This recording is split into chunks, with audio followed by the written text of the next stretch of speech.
Аюр Немаев, Нюргут Сергин, Никита Сафронов. Просьба подойти на построение для проведения церемонии награждения.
Победители и призеры весовых категорий до 65 до 92 килограммов.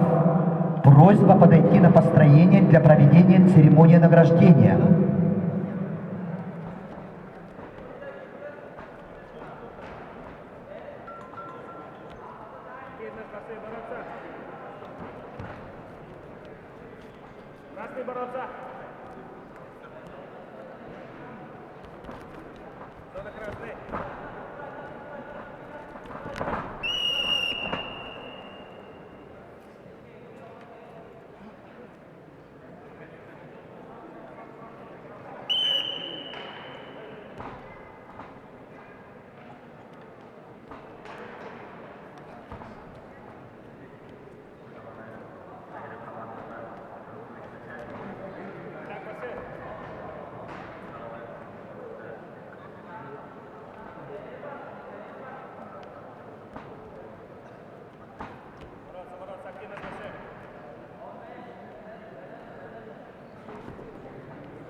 В весовой категории до 70 килограммов поединок за третье место ведут Игорь Упхоев, Республика Бурятия, Саин Казырык, Республика Тыва. Константин. Игорь Упхоев представляет команду Республики Бурятия, кандидат в мастера спорта, победитель первенства Дальневосточного федерального округа, представляют спортивную школу Олимпийского резерва номер 10, тренеры Константин Хангалов, Виктор Паймеев, Валерий Иванов. Его соперник в синем трико, представитель команды Республики Тыва, мастер спорта международного класса, победитель первенства мира 2018 года, Саин Казырык, представляет спортивную школу Олимпийского резерва «Олимп», тренер Буян Бурбучук.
В весовой категории до 70 килограммов победителем становится Сайын Казырык, Республика Тыва, мастер спорта международного класса.